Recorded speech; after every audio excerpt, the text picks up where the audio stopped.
ఎఫెసీయులకు రాసిన పత్రిక 6వ అధ్యాయం 10వ వచనం నుంచి 13వ వచనం వరకు.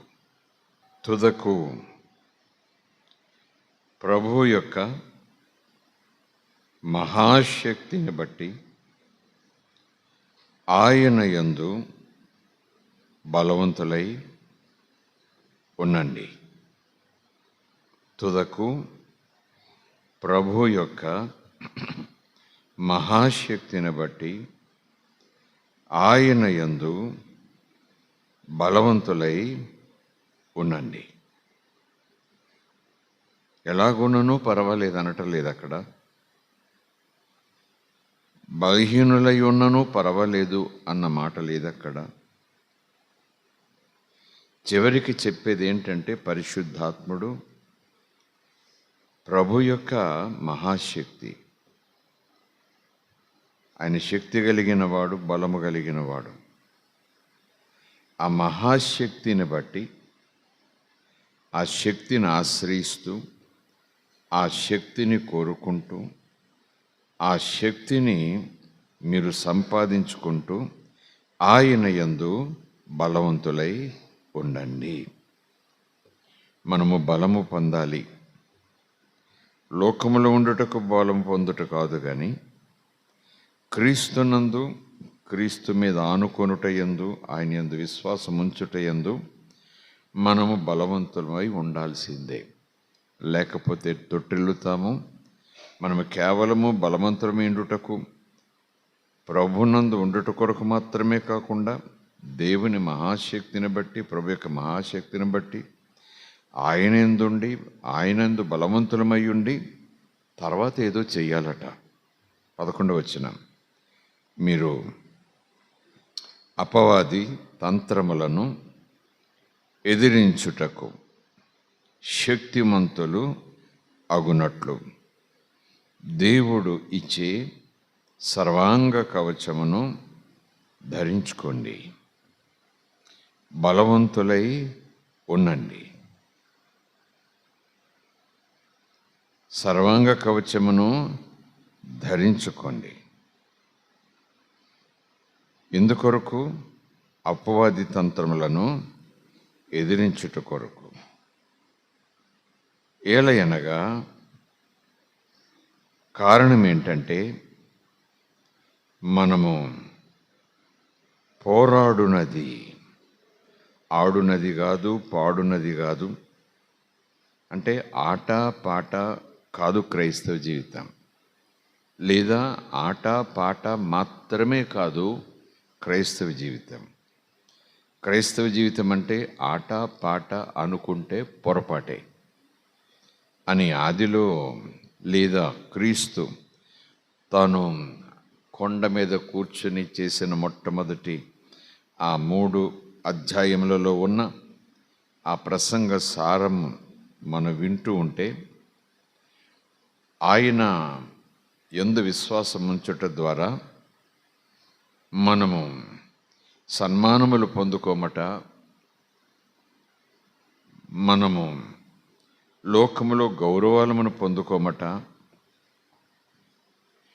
పైగా హింసించబడతామట, వెలివేయబడతామంట, దూషించబడతామంట, వేధించబడతామంట. ప్రభు ముందే చెప్పారు. సంఘానికి, మనకు, విశ్వాసులకు తెలియవలసిన శ్రేష్టమైన మాట అది. ఎవరు చెప్పలేదు, వాక్యములు ఎక్కడ లేదు కదా. ప్రభు అంటే సుఖమే, ప్రభు అంటే భోగమే, ప్రభు అంటే ఆటపాట ఆనందమే అన్న నమ్మకమునకు ఆధారమిచ్చే లేఖనాలు ఉన్నాయిలే పరిశుద్ధ గ్రంథంలో. కానీ ఎక్కువగా సంఘాన్ని పరిశుద్ధాత్ముడు సిద్ధపరిచే ఆ విశేషమైన మాట ఏంటంటే, మనము బలము పొందుకోవాలి, శక్తిమంతులమై ఉండాలి. అలా ఉండాలంటే ప్రభునందు ఉండాలి, ప్రభు సత్యమందు ఉండాలి. ఆ పైగా దేవుడు ఇచ్చి దేవుడు ఇచ్చే సర్వాంగ కవచం. రక్షణ కావాలి అంటే రక్షణ వస్త్రం ధరింపచేశాడు. అలాగే అడుగుడు మీకు ఇవ్వబడును అన్నట్టుగా సర్వాంగ కవచమును అడిగితే ఇస్తాడైన. అడగకుండా ఏది ఇవ్వడా అంటే కొన్ని అడగకుండా ఇచ్చే ఉన్నాయి, కొన్ని అడిగితేనే వచ్చే ఉన్నాయి.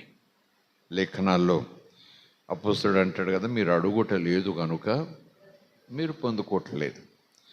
మనం అనుకుంటాము లోక సంబంధంగా, వస్తు సంబంధంగా, భౌతిక పరంగా, పదార్థపరంగా వస్తువు, వాహనము, మరేదో అనుకుంటాం. తప్ప నేను అనను, కానీ నిజానికి మనం అడగవలసింది ఏంటి, మనం పొందవలసింది ఏంటి, మనం ధరించుకోవలసింది ఏంటి, మనం ఏ రీతిగా సిద్ధపడాలి. మనము కొలిచే దేవుడు, మనలను ప్రేమించిన మహాదేవుడు, ఇజ్రాయేలీల సైన్యములకు అధిపతి అయిన దేవుడు. ఆయన కునుకడు, నిద్రపోడు. ఆయన చూస్తూనే ఉంటాడు, సమస్తమును చూసుకుంటాడు. పాత నిబంధనలో కృపతో కూడిన వాగ్దానాలు ఉన్నాయి. నీకు వ్యతిరేకముగా రూపింపబడే ఆయుధము వర్ధిల్లదు అంటున్నాడు. నిన్ను ముట్టిన వారు నా కనుగుడ్డును ముట్టినట్టే, నా కనుపాపను ముట్టినట్టే అంటున్నాడు. అలాగ ఎన్నో ఎన్నో ఎన్నో వాగ్దానములు ఆయన చేసుకుంటూ వచ్చిన అనేక సందర్భాల్లో కాదు, అన్ని సందర్భాల్లో కూడా ఆయన తన ప్రజలను యుద్ధముల్లోకే నడిపించాడు. ఒక్కొక్కసారి ఒక శత్రు సమూహమే, అంటే ఒక రాజు ఒక రాజ్యమే. ఒక్కొక్కసారి ఇద్దరు రాజులు కూడి 2 శత్రు సమూహాలు. ఒక్కొక్కసారి 3-4. యుద్ధం యెహోవాదే అని, బాబు మీరు గుడారాల్లోనే ఉండండి, చక్కగా విందుల్లోనే ఉండండి, ఏం భయం లేదు, నేను నా దూతలతో నా మాటు గాండ్రతో నేను అంతా చక్కబెడతా.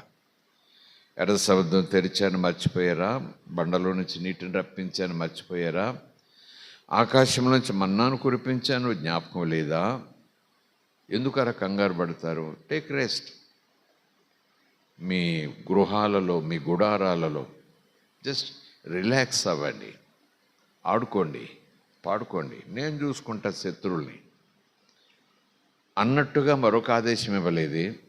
కాపాడతానన్నవాడు, ముందుండి నడిపిస్తానన్నవాడు, ఎర్ర సముద్రం తెరిచింది నేను కాదా అని అన్నవాడు, 40 సంవత్సరాలు పైబడి ఇజ్రాయేలులను ఆకలి లేకుండా శ్రేష్టమైన ఆహారంతో కడుపు నింపినవాడు, ఒంటి మీద వస్త్రం చిరిగిపోకుండా, కాలికున్న చెప్పు అరిగిపోకుండా అద్భుతం చేసినవాడు.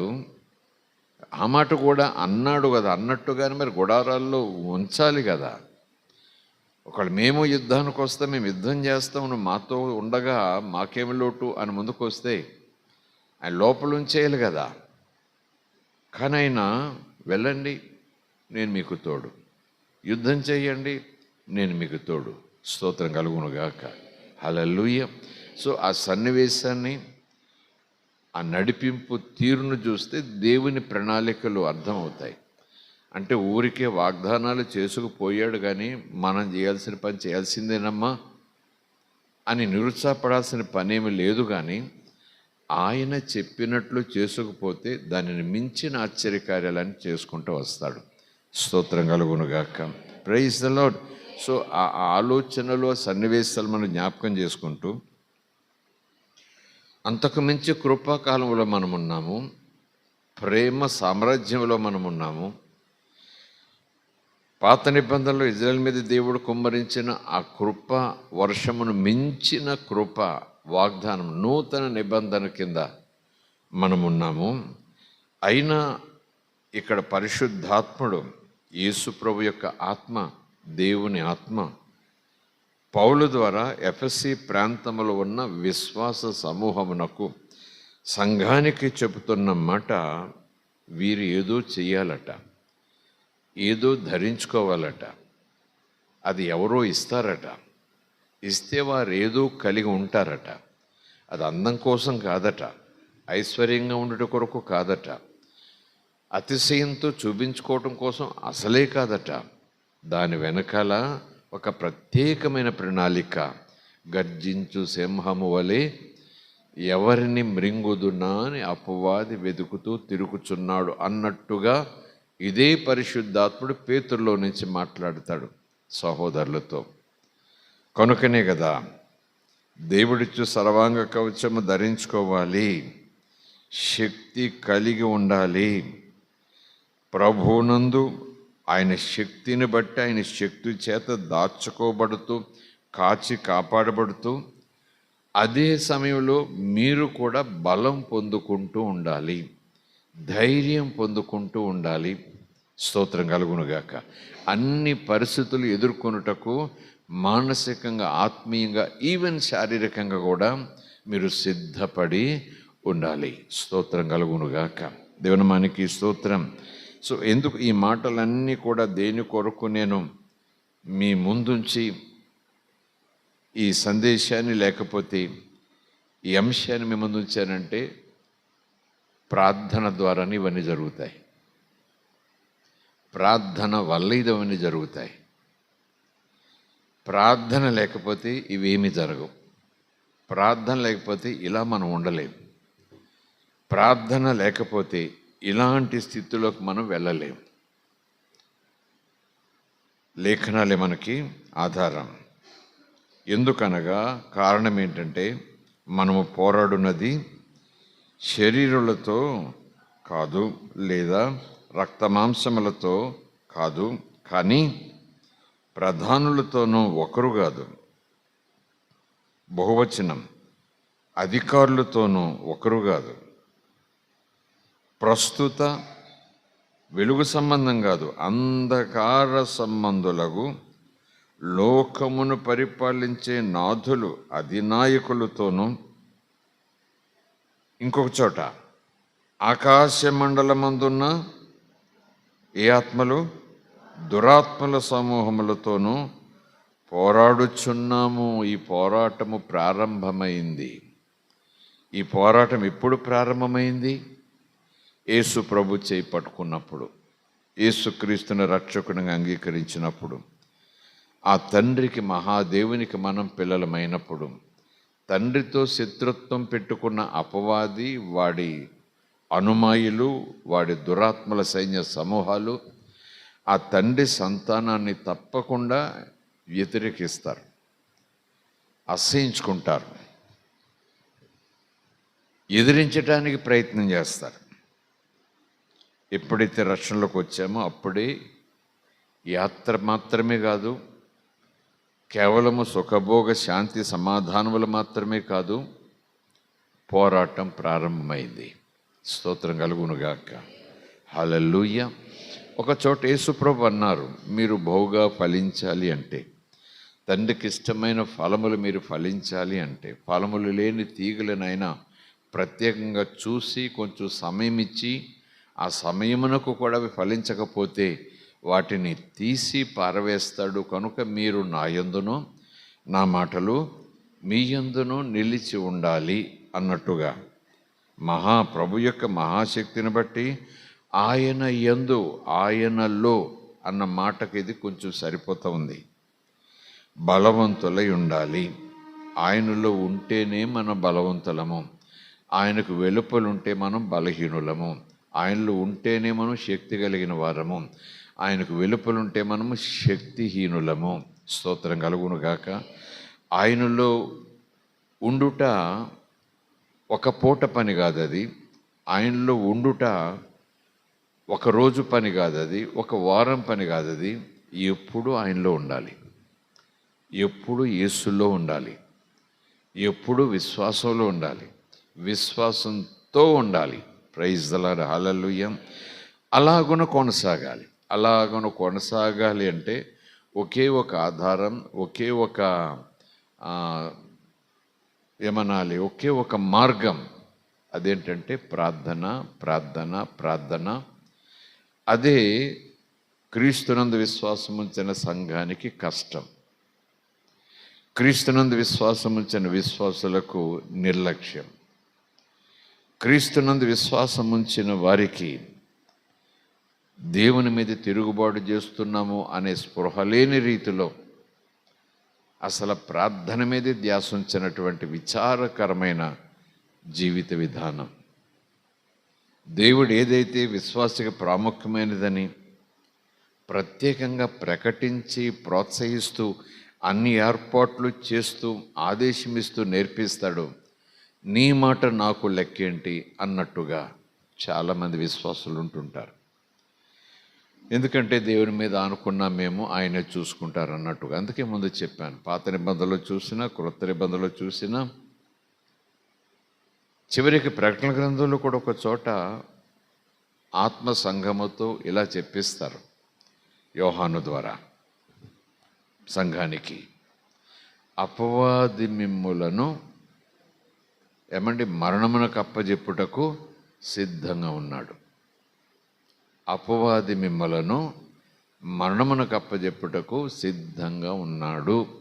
మెలకు కలిగి ప్రార్థన లేదా విశ్వాసంతో ఉండండి అంటూ ప్రకటన గ్రంథంలో కూడా హెచ్చరిక సంఘానికి చేస్తున్నారు ఆత్మ ప్రభు. స్తోత్రం కలుగునుగాక. హల్లెలూయా. ఈ రాత్రి తెలియదని కాదు, మీరు మర్చిపోయారని కాదు, మర్చిపోతారని కాదు, కానీ మీకు నాకు ప్రభు మరల భుజం తట్టి గుర్తు చేసేది, అమ్మా సంఘమా, ప్రార్థన జాగ్రత్త, ప్రార్థన నిర్లక్ష్యం చేయకు, ప్రార్థనను తేలిగ్గా అంచనా వేయకు. ప్రార్థన అంటే ఉదయం లేచి టీ కప్పులో టీ తాగినంత సులువు కాదు. ప్రార్థన అంటే ఆకలేసినప్పుడు అన్నం దగ్గరికి వెళ్ళి తిన్నంత సులువు కాదు. నో, ఇది ఒక పోరాటం. స్తోత్రం కలుగునుగాక. అలా కూడా ప్రార్థన చేయొచ్చు, అంత ఈజీగా కూడా ప్రార్థన చేయొచ్చు. కాపాడు దేవా, నడిపించు దేవా, నెమ్మదివు దేవా, కాకతాళీయంగా చిన్నపిల్లల్లాగా తండ్రిని అడిగినట్టు అడగొచ్చు. కానీ ఇక్కడ వచనాలు చూస్తే ఎంతకాలం మీరు చిన్నపిల్లలుగా ఉంటారు? ఎప్పుడు మీరు పచ్చి మాంసం తినేలా తయారవుతారు? ఎప్పుడు మీరు పరిపక్వతలోకి వస్తారు, పరిపూర్ణతలోకి వస్తారు? ఎందుకంటే మీరు నాకు పిల్లలైన తర్వాత, నేను మిమ్మల్ని పరిచిన తర్వాత, మీరు ఈ జీవితాన్ని భూమి మీద ఉన్నంతకాలం నా పిల్లలుగా జీవించాలి గనక, నేను అన్ని ఏర్పాట్లు చేశాను గనక, అపవాది ఇంకేముంది దేవుని పిల్లలు అయిపోయారు, ఇంక వీళ్ళ నేనేం చేయలేను అని ఎక్కడో దాక్కుని కూర్చోడు వాడు. నో, ఎప్పుడైతే మీరు నా పిల్లలయ్యారో, వెలుగు సంబంధాలయ్యారో, లోకము నుంచి వేరు చేయబడ్డారో, శరీర సంబంధమైన స్థితుల నుంచి ఆత్మ సంబంధంగా మీరు తయారవటానికి నూతన జన్మనెత్తారో, క్రొత్త సృష్టిగా మార్చారో, అపవాదికి మీరే టార్గెట్. అపవాదికి మీ కుటుంబాలే టార్గెట్. అపవాదికి మీ యొక్క మానసిక విధానాలే టార్గెట్. అపవాదికి మీ యొక్క ఆర్థిక సంపదలే టార్గెట్. ఎలాగోలాగా గాయపరచాలి, ఎలాగోలాగా దొంగలించాలి, ఎలాగోలాగా నాశనం చేయాలి, ఎలాగోలాగా పడగొట్టాలి. This is his strategy from the beginning itself. అనాది కాలం నుంచి, ఆది నుంచి వాడు అబద్ధికుడు, వాడు మోసగాడు, వాడు దొంగ, వాడు చంపటానికి వస్తాడు, నాశనం చేయటానికి వస్తాడు. పేతురు ద్వారా కూడా సంఘానికి పరిశుద్ధాత్ముడు చెప్పిస్తున్నాడు.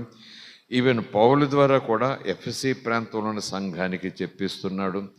ప్రకటన గ్రంథంలో ఆత్మ సంఘముతో అక్కడ కూడా మాట్లాడుతున్నాడు. యేసుప్రభు కూడా అపవాది మిమ్ములను జల్లించుటకు సిద్ధముగా ఉన్నాడు, ప్రార్థన చేసుకోండి అంటూ నేను కూడా మీ కొరకు ప్రార్థన చేస్తున్నాను. ప్రార్థన ప్రార్థన ప్రార్థన మనం పక్కకు పెట్టామా, అయిపోయామే. కానీ ప్రార్థన అనుకుంటే అయిపోయామే. స్తోత్రం కలుగునుగాక. ప్రార్థన అంటే దేవునితో మాట్లాడటమే కావచ్చు, ప్రార్థన అంటే దేవునితో సంభాషణే కావచ్చు. కానీ భక్తుల జీవితాలు చూస్తే, పాత నిబంధనలో భక్తుల జీవితాలు బలహీనతలో, భయంలో, పోరాటాల్లో, పాపంలో పడినప్పుడు, దిక్కుతోచని స్థితి వచ్చినప్పుడు, వ్యాధి వాళ్ళను మరణంలోకి లాగివేస్తున్నప్పుడు, శత్రువు వచ్చి వాళ్ళను పూర్తిగా నాశనం చేసి వారి సమృద్ధిని దోచుకుని వాళ్ళ సామర్థ్యం అంతటినీ కూడా బంధించి తీసుకుపోయే సందర్భాల్లో ఒక్కొక్కసారి కొంతమంది భక్తులైతే దేవుడు ముఖం చాటేసినట్టుగా ఆయన సన్నిధిని కోల్పోయినప్పుడు, ఆయనతో సహవాసపు అనుభూతిని కోల్పోయినప్పుడు వాళ్ళు చేసిన ఆ సంభాషణ, ప్రార్థన సామాన్యమైనది కాదు, తీవ్రం, చాలా తీవ్రం. స్తోత్రం కలుగునుగాక. Praise the lord, hallelujah. So ఈ అంచె దినాలలో సంఘం కోల్పోయేది, సంఘం నిర్లక్ష్యం చేసేది. యేసునామాన్ని పలుకుతూ ఉంటుంది సంఘం, పాటలు పాడుతూ ఉంటుంది సంఘం, కార్యక్రమాలు జరిగిస్తూ ఉంటుంది సంఘం, సమావేశాలు అవుతూ ఉంటుంది సంఘం. యేసుమా దేవుడు అని చాలా సందర్భాల్లో చెప్పటానికి సాహసాలు చేస్తూ ఉంటుంది సంఘం. కానీ సంఘం దాదాపు నిర్లక్ష్యం చేస్తున్న ఒక బలమైన దేవుని ఆదేశము లాంటి స్థితి, అభ్యాసము ప్రార్థన. ఆ ప్రార్థనను నిర్లక్ష్యం చేస్తే మన బ్రతుకు బలహీనమైపోయినట్టే. స్తోత్రం కలుగునుగాక. ఆ ప్రార్థన కూడా మామూలు ప్రార్థన కాదు, పోరాటము. స్తోత్రం కలుగునుగాక. హల్లెలూయా. ఇక్కడ అపవాదితో పోరాటం అని ఉంది, దేవునితో సహవాసం అని ఉంది. యాకోబు దేవునితో పెనుకులాడాడు, పోరాడాడు. దేవుడు ఆ మక్కి మీద కొట్టాడు. పోరాడాలి, దేవునితో పోరాడాలి, పెనుగులాడాలి. We have to wrestle with God అనే ఆ ప్రత్యేకమైన సన్నివేశాన్ని కొంతమంది దైవజనులు యేసు ప్రభుతో పోరాడాలి అన్నట్టుగా, పోరాటానికి ఆయన ఏమైనా ఇవ్వనంటాడా, కాదంటాడా, పొమ్మంటాడా? పట్టుదలకు అర్థం అక్కడైతే పోరాటం అని ఉంది, పెనుగులాటం ఉంది, తెల్లవాళ్ళు పోరాడాడు. కనుక సంఘానికి కూడా ప్రభుతో పోరాడాలి అనే రీతులు నడిపిస్తుంటారు కొంతమంది. దేవునితో పోరాడాలి అని అంటారు కొంతమంది. తండ్రితో పోరాడాలా? మన కొరకు ప్రాణం పెట్టిన ప్రియునితో పోరాడాలా? పోరాటం అనే మాట సమంజసమేనా? పోరాటం అనే మాట అది అంగీకారయోగ్యమైనదేనా? కాదు కాదు. పట్టుదల. స్తోత్రం కలుగునుగాక. పట్టుదలకు మారుపేరుగా మన ప్రార్థన జీవితాలు ఖచ్చితంగా ఉండాలి. పోరాటం ఎవరితో? లోకంతో, లోకనాథులతో, దురాత్మ సమూహములతో, అంధకార శక్తులతో పోరాడుచున్నాము. పోరాటం ప్రారంభమైంది, పోరాటం కొనసాగుతూ ఉంది.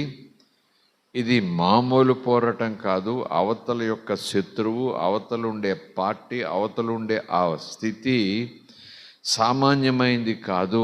సరదాగా గోళీలాడినట్టు కాదు, సరదాగా ఏదో ఆడుకున్నట్టు కాదు. నువ్వా, నీ బ్రతుక, నీ విశ్వాసమా, చూసుకుందాం రా అనేటటువంటి పోరాటం. స్తోత్రం కలుగునుగాక. హల్లెలూయా. సో సంఘానికి ఇది అలవాటు అయి ఉండాలి. సంఘానికి ఇది అభ్యాసం ఖచ్చితంగా ఉండాలి. కేవలం అడుగుడు ఇవ్వబడును, ఏం కావాలి, బంగారమా, ఏం కావాలి, వెండ, ఏం కావాలి, అందమా, ఏం కావాలి, ఇది మాత్రమే నా సంఘానికి కావలసింది. దీనికోసం కాదు కదా ప్రభు చెప్పేది పోరాటం అనేది. దీనికోసం కాదు. ఈ రాత్రి మరొకసారి ప్రభు మనలో చల్లారిపోబోతున్నా, ఎప్పుడో చల్లారిపోయింది కానీ మనం వేడిగా ఉన్నామని అనుకుంటున్నామేమో. రాబో దినాల్లో పోరాటాలు ఎదుర్కోవాలేమో. అవి యుద్ధాలు కాకపోవచ్చు, ప్రభుత్వాలు కాకపోవచ్చు, ఏమైనా కాకపోవచ్చు. కానీ మన జీవితాల్లో, ఆధ్యాత్మిక యాత్రలో, ఆ శిఖరములకు చేరే ప్రయత్నంలో మనకు ఎదురయ్యే పరిస్థితులు, ఆటపాట ఉండాలి. దానితో పాటు ప్రార్థన మరింత తీవ్రంగా ఉండాల్సిందే. స్తోత్రం కలుగునుగాక. Praise the lord. హల్లెలూయా. దేవునామానికి స్తోత్రం. 12-13 ముగించుకుందాం. ఏలయనగా మనము ఆడునది కాదు, పాడునది కాదు, పోరాడునది శరీరులతో కానే కాదు. శరీరులతో అంటే న్యాచురల్, అంటే ప్రకృతి సిద్ధముగా. శరీరులతో కాదంటే అర్థమని చెప్పండి, సూపర్ న్యాచురల్. మన పోరాటము ఆత్మ సంబంధమైన పోరాటం. కంటికి కనపడేడు ఈ శత్రువు, చేతికి దొరకడు ఈ శత్రువు, కానీ వాడి ఉనికి మనకు తెలిసిపోతుంటుంది. కంటికి కనపడేవాడి తంత్రాలు మనం కనిపెట్టేయచ్చు, చేతికి అందొచ్చేవాడి యొక్క ఆ ప్రణాళికలు మనం ముందుగానే పసికెట్టే అవకాశం ఉంటుందేమో. కానీ అంధకార శక్తులు, దురాత్మ సమూహములు, ప్రధానులు శరీరులతో కాదు అనగానే దేవుడు కూడా ఆత్మయున్నారు, ఆయనకు రక్తమాంసములు లేవు. స్తోత్రం కలుగునుగాక. ఎప్పుడైతే మనం దేవుని పిల్లలమయ్యి ఉన్నామో, శరీరంతో ఉన్ననో ఆత్మ సంబంధులమై ఉన్నాం కనుక మనం పోరాటము ఆత్మ సంబంధమైన పోరాటం.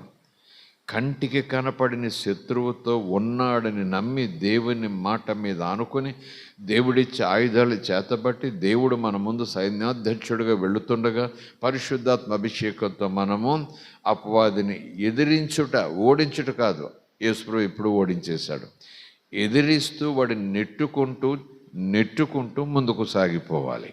స్తోత్రం కలుగునుగాక. దేవుని మనకి స్తోత్రం. సో అందుచేత 13వ వచనం, అందుచేత మీరు ఆపద దినమందు వాడిని కాదు, వాడితో పాటు చాలామంది ఉన్నారు, వారిని ఎదిరించుటకు సమస్తమును నెరవేర్చిన వారై, అంటే దేవుని చిత్తములో ఉన్నవారై, దేవుని చిత్తానుసారంగా నడుచుచున్నవారై, సమస్తమును అలాగున నెరవేర్చుచున్నవారై నిలవబడుటకు శక్తిమంతులు, ఎదిరించుటకు శక్తిమంతులు. స్తోత్రం కలుగునుగాక. 10వ వచనం నుంచి చూడండి. ప్రభు యొక్క మహాశక్తిని బట్టి ఆయన యందు బలవంతులై ఉండాలి, అపవాది తంత్రమును ఎదిరించుటకు శక్తిమంతులమై ఉండటమే కాకుండా దానికి అవసరమైన సర్వాంగ కవచము మనం ధరించుకోవాలి. అది దేవుని దగ్గరే ఉంటుంది, దేవుడి దాన్ని ఇవ్వాలి, ప్రార్థనే దానికి ఆధారం. స్తోత్రం కలుగునుగాక.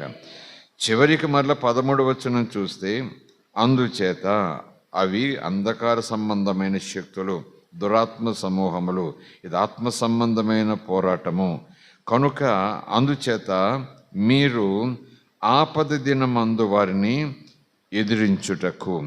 ఆపద ఎక్కువగా వాడి వల్ల వస్తుంది. అలాంటి ఆపద దినమందు, మరణ దినమందు, శ్రమల దినమందు, శోధన దినమందు వాడిని లేదా వాడితో ఉన్న సైన్యాన్ని, వారిని ఎదిరించుటకు, స్నేహించటానికి కాదు, వాళ్లను బ్రతిమలట్టానికి కాదు, బాబు వెళ్ళిపోవయ్యా అని అంటానికి కాదు, నేను ఎవరినో తెలుసా, దేవుని బిడ్డను అని ఊరికే హుంకరించటం కాదు, మనము శక్తిమంతులం అవ్వాలి. నిలవబడుటకు, ఎదిరించుటకు, సమస్తమును నెరవేర్చిన వారై నిలవబడుటకు శక్తిమంతులమగునట్లు దేవుడిచ్చు సర్వాంగ కవచమును ధరించుకొనుడి. స్తోత్రం కలుగునుగాక. కొన్ని నెరవేర్చడం కాదు, అన్నీ నెరవేర్చటం. సో ఎనీవే, ప్రార్థన గురించి కొన్ని ఆలోచనలు మీ ముందు మరలా జ్ఞాపకం చేయటానికి ఉంచాలని నేను ఆశపడుతున్నాను. స్తోత్రం కలుగునుగాక. Praise the lord. హల్లెలూయా. అసలు ప్రార్థన అంటే చాలామందికి అవగాహన ఉండదు అనుకుంటున్నాను నేను. తట్టుడు మీకు తీయబడినంటే తలుపు తట్టడమే కదా అన్నట్టు, అడుగుడు మీకు ఇవ్వబడినంటే ఏదో బాబు కొంచెం ఇస్తావా అన్నట్టు, వెదుకుడు మీకు దొరికినంటే అలా చూస్తే దొరికితే దొరికినట్టు, లేకపోతే పోయినలే, ఎన్ని అడిగినా ఎన్ని తట్టినా ఇంత వెతికినా జరిగేది ఆయన చిత్తమే కదా, నువ్వు పాట ఒకటి పాడుకుంటూ మళ్ళా లోకంలో షికాలు చేసుకుంటూ పోవటం అన్నట్టుగా తేలికగా సంఘం ఉంటున్న చివరి దినాలు. కనుకనే ప్రభువు సంఘానికి ఒక హెచ్చరిక చేస్తున్నాడు. ఏమని?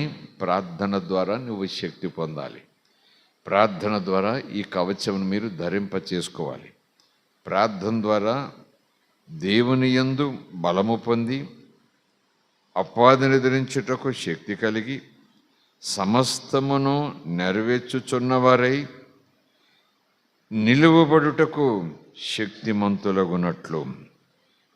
ఎదిరించాలంటే ముందు ఆ వ్యక్తి ఏం చేయాలి? నిలబడాలి కదండి. ముందే పిరికి పందైతే ఎలాగ అన్నట్టు నిలవబడిన తర్వాతే ఎదిరించటము, ముందుకు వెళ్ళిపోవటం దాడి చేసి. అసలు నిలవబడటానికే శక్తి లేకపోతే, నిలిచోవటానికే శక్తి లేకపోతే ఇంక ఎదిరించే పని ఎక్కడుంది? ఇది గెలిచే పని ఎక్కడుంది? స్తోత్రం కలుగును గాక. ప్రైజ్ ది లార్డ్, హల్లెలూయా. మనకు జ్ఞాపకం వస్తుంది కదా ఈ సందర్భంలో, అసలు దేవుని చిత్తం ఏంటి? రక్షణ పొందిన వెంటనే ఒకవేళ యేసు ప్రభు పరిచర్లోకి వస్తున్నాడు కనుక తండ్రి అయిన దేవుడు ఆయనను అలాగో తరగతులకు తీసుకెళ్ళాడేమో అని అనుకోవచ్చు. మత్తయి సువార్తలో, మార్కు సువార్తలో, లూకా సువార్తలో ఉన్న సన్నివేశాలను బట్టి. కేవలం సేవ కోసమే కాదు కానీ, రక్షణ పొందిన వెంటనే కానీ, కొంతకాలమైన తర్వాత కానీ దేవుడు మాత్రం తన పిల్లలకు పాఠం ఖచ్చితంగా నేర్పిస్తాడు. ఏమా పాఠం చెప్పండి? యేసు యోర్దాను నదిలో బాప్తిస్మం పొంది ప్రార్థన చేసుకుంటూ నీళ్లలోంచి పైకి వస్తున్న సందర్భంలో ఆకాశం తెరవబడింది. పరిశుద్ధాత్మ పావురం వలె దిగిరావటం యోహాను, యేసు ప్రభు కూడా చూశారు. స్వరం కూడా విన్నారు, ఈయన ప్రియకుమారుడు యందు నేను ఆనందించుచున్నాను అన్న వెంటనే చాలా సందర్భాల్లో ఇవి ధ్యానం చేసుకున్నాం. పరిశుద్ధాత్మ ఆయనను స్వాధీనం చేసుకున్నారు. అంతవరకు ఆత్మ లేనివాడని మనం అనుకోకూడదు. అభిషేకము, అధికారము లేదా ఆ తండ్రి చిత్తములోనికి తాను ప్రవేశించేశాడు. అంతకుముందు అమ్మా నేను తండ్రి పని చెయ్యాలి కదా, తండ్రి పని మీద ఉండాలి కదా, ఇంకా నా సమయం రాలేదు కదా అంటున్నట్టుగా అనేవాడు. ఎప్పుడైతే ఆ బాప్తిజ కార్యక్రమం జరిగిందో, he's entering into the work of God. స్తోత్రం కలుగునుగాక. ఆ డ్యూటీలోకి వెళ్ళిపోతున్నాడు. ఇక ఎప్పుడైతే డ్యూటీలోకి వెళ్తున్నాడో ఇంకెవరి స్వాధీనం అయిపోవాలి? తండ్రి స్వాధీనం అయిపోవాలి, పరిశుద్ధాత్మ స్వాధీనం అయిపోవాలి. సో ఈ పరిశుద్ధాత్ముడు మరి ఏమి నేర్పిస్తున్నాడు ఆయనకి? బోధలు చేయటం నేర్పిస్తాడా ముందు ఆయనకి? ఏమి నేర్పిస్తున్నాడు ఆయనకి? అద్భుతాలు చేయటం నేర్పిస్తున్నాడా? అది కూడా కాదు. అక్కడ సన్నివేశం మనం ఈ రాత్రి మెలకుగా ఉండి ఒకసారి ఆలోచన చేస్తే, ప్రార్థన చేయటం చేత కాదని కాదు. ఎందుకంటే పితరుల గురించి బాగా ప్రభు తన శిష్యులకు చెప్పాడు. ఏలి, మోషే, నోవహు కాలం, చాలా సందర్భాల్లో వాళ్ళ ప్రార్థనా జీవితాలు, వాళ్ళ అవిధేయతలు, వాళ్ళ విధేయతలు అన్నీ చెప్పుకుంటూ వచ్చాడు కనుక అవి మాత్రమే కాదు, వాళ్ళ ప్రార్థనా జీవితాలు కూడా యేసు ప్రభుకి తెలిసే ఉండాలి. బాలుడుగా తన స్థాయిలో తాను ఏదో ప్రార్థన చేసుకుంటూ ఉంటూనే ఉండాలి. అయినను పరిశుద్ధాత్ముడు అపవాది చేత శోధించబడుటకు, చూసారా, పోరాటమునకు ప్రాక్టికల్ లైన్ ఇచ్చేస్తున్నాడు ప్రభు. స్తోత్రం కలుగునుగాక. హల్లెలూయా. దేవుని మనకి స్తోత్రం. అసలు ఈ పోరాటం అంటే ఏదో ఆకాశంలో ఇక్కడ ఉంది కానీ నిజానికి పోరాటం ఇక్కడ శరీరం, నేత్రాశ, శరీరాశ, జీవపు డంబం, దీన్ని జయించాలి. కనుక అక్కడ ఆ ప్రభు నడిపింపు, ఆత్మ నడిపింపు చూస్తే ప్రార్థన ఎంత ఇంపార్టెంట్ విశ్వాసకి. విశ్వాసంలోకి వచ్చిన వెంటనే విశ్వాసి వాక్యంతో పాటు ప్రార్థనలో ఎదగాలి, ప్రార్థనతో పాటు వాక్యంలో ఎదగాలి. ఈ రెండిటిలోనూ ఎదగాలంటే సహవాసంలో ఉండాలి. స్తోత్రం కలుగునుగాక. ఈ రెండిటిలో ఎదగాలంటే సహవాసంలో ఉండాలి. వేరుగా ఉండి మనం ఏం చేయలేం. నాకు వేరుగా ఉండంటే క్రీస్తుకు వేరుగా ఉండి బైబిల్ వాక్యం ఇంట్లోనే చదువుకుంటాను అనుకుంటాం. నాకు అంటే సౌలా ఎందుకు నీవు నన్ను హింసించుచున్నావు అనే ఆ సన్నివేశాన్ని మనం గుర్తు చేసుకుంటే, ఆయనంటే ఎవరు? శిరస్సు, శరీరము యేసు ప్రభు, అంతే కదా. నేను అనగానే శిరస్సు, నా శరీరము. ఎందుకు నన్ను హింసించుచున్నావు? శిరస్సును హింసించలేదు కానీ శిరస్సు క్రింద ఉన్న శరీరాన్ని సౌలు హింసిస్తున్నాడు. అంటే సంఘం, అంటే సహవాసం. స్తోత్రం కలుగునుగాక. నాయందు అంటే సత్యమందు, నాయందు అంటే విశ్వాసమందు, నాయందు అంటే క్రీస్తులో అనే తాత్పర్యాలు ఉన్నాయి. ఇంకా ప్రత్యేకంగా చెప్పాలంటే సహవాసమందు. స్తోత్రం కలుగునుగాక. ప్రైజ్ ది లార్డ్, హల్లెలూయా. ఒక్కరు అపవాదిని జయించే అవకాశం లేనప్పుడు ప్రక్కన మరొకడు వచ్చినప్పుడు ఆ బలము రెండంతలు అవుతుంది, అందులో సందేహం లేదు. స్తోత్రం కలుగునుగాక. ముప్పేట తాడు తెగిపోదు అన్నట్టుగా వివాహాల సందర్భంలో చెబుతుంటారేమో కానీ ఏదైనా ఒకరికి ఒకరు తోడుంటే ధైర్యం చెప్పుకుంటూ ముందుకు సాగిపోవడానికి అవకాశం, ఒకరికొకరు సహకరించుకుంటూ ప్రభువులో బలపడుతూ ముందుకు సాగిపోవటం అది తండ్రి చిత్తం. స్తోత్రం కలుగును గాక. Praise the lord. Hallelujah. So యేసు ప్రభువును పరిశుద్ధాత్ముడు నడిపిస్తున్నాడు. అంటే ఎవరు శోధించబోతున్నారు యేసు ప్రభువుని? యేసు ప్రభు ముందేం బయలుపరచలేదు పరిశుద్ధాత్మ. లెట్స్ గో అన్నట్టు. త్రోసుకుపోయాడని ఉంటుంది ఇంగ్లీష్ బైబిల్లో. తీసుకుపోయాడని తెలుగులో కొంచెం తేలిగ్గా రాశారు, కానీ హి పుష్డ్ హిమ్, బలవంతంగా అన్నట్టు. త్రోసుకుపోయాడు, కొనిపోయాడు అని, కొనుపోయాడు, ఎత్తుకొనిపోయాడు అన్నట్టుగా. దేనికోసం చెప్పండి? దేవుని కొడుకు అయ్యావు కాబట్టి ఇంకా ఆట పాట హల్లెలూయా అన్నట్టు మనలో మనమాటగా నేటి దినాల స్థితిని బట్టి చూస్తే కాదు. ప్రత్యేకమైన ప్రార్థన జీవితం మొదలవ్వాలి. ప్రత్యేకమైన ఏకాంత ప్రార్థన జీవితం మొదలవ్వాలి. స్తోత్రం కలుగునుగాక. అందులోనూ నీకు మనుషుల మాటలు వినబడకూడదు అన్నట్టు. అక్కడ సన్నివేశం బట్టి చూస్తే అమ్మ కనపడకూడదు, నాన్న కనపడకూడదు, తమ్ముళ్ళు కనపడకూడదు అన్నట్టు. ఇరుగు పొరుగు, యేసు బాగున్నావా, భోంచేసావా, సాయంకాలం, నో, అవి కూడా కాదు. Alone with the father God. ఆ ప్రత్యేకమైన ప్రార్థనలోకి నువ్వు రావాలి. స్తోత్రం కలుగునుగాక. హల్లెలూయా. అపవాది చేత శోధించబడుట కనున్నా దాని వెనకాల ప్రార్థనలో ఎదిగితేనే అపవాదిని ఎదిరించగలడు. ఎదిరించలేడని కాదక్కడ, కానీ ప్రార్థన ఆ బలము యేసు పొందుకోవాలి. పరిశుద్ధాత్మ తండ్రి దగ్గర నుంచి యేసు మీదకి రావాలి. పరిశుద్ధాత్మ స్వాధీనంలో యేసు ఉండాలి. అధికారము కలిగి ఉన్నను, పరిశుద్ధాత్మ స్వాధీనములో అధికారము కలిగి ఉన్నాడు యేసయ్య. స్తోత్రం కలుగునుగాక. హల్లెలూయా. సో పరిశుద్ధాత్ముడు ఆయనకు నేర్పిస్తున్నాడంటే చేత కాదు అనే చిన్న మాట నేను అనను, లేదా పెద్ద మాట నేను అనను. ఆయనకు అన్నీ చేతనను, ప్రార్థన కూడా చేయగలడు. కానీ ఈ ప్రత్యేకమైన ప్రార్థన అనుభవంలోకి తీసుకొచ్చేసేయాలి.